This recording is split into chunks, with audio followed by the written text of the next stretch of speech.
माननीय Shri Raghav Chadha ji, need to tap India potential in the field of artificial intelligence. Sir, आज मैं जिस विषय पर बात करने के लिए खड़ा हुआ हूं वो आज से भारत से कहीं ज्यादा आने वाले कल के भारत के लिए जरूरी है।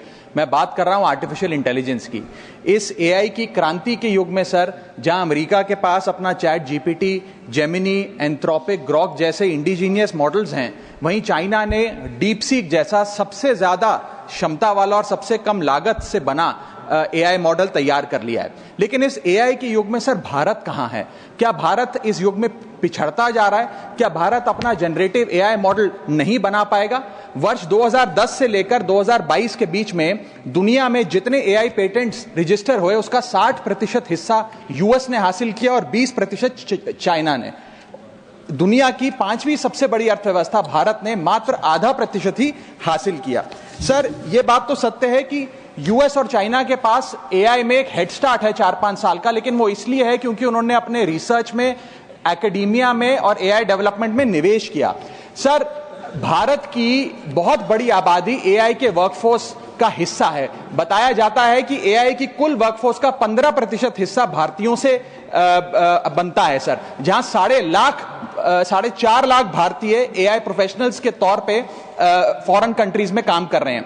Sir, India ranks 3rd in highest penetration of AI skills. इसका मतलब यह है सर कि भारत के पास प्रतिभा भी है, मेहनती लोग भी हैं, ब्रेन पावर भी है, डिजिटल इकोनॉमी भी है और 90 करोड़ से ज्यादा इंटरनेट यूजर्स भी हैं। लेकिन फिर भी कहीं ना कहीं आज भारत एआई का कंज्यूमर बन गया है, एआई का प्रोड्यूसर नहीं बन पा रहा।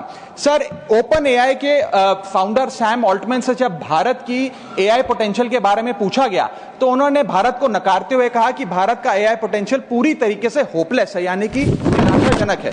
आज समय आ गया सर कि हम उन्हें जवाब दें और भारत इस एआई के युग में एआई प्रोड्यूसर बने, ना कि एआई कंज्यूमर। इसके लिए सर कई कदम उठाने होंगे। सबसे पहले हमें इंडिजीनियस एआई चिप्स बनाने होंगे, इंडिजीनियस चिप मैन्युफैक्चरिंग भारत में इजाद करनी होगी। इसी के साथ साथ सर हमें एक डेडिकेटेड एआई इंफ्रा फंड तैयार करना होगा, एआई रिसर्च ग्रांट्स देने होंगे, एआई टैक्स ब्रेक्स देने होंगे और टैलेंट माइग्रेशन रोकना होगा ताकि भारत का टॉप टियर एआई टैलेंट और देशों में जाकर काम ना करे बल्कि भारत में काम करे।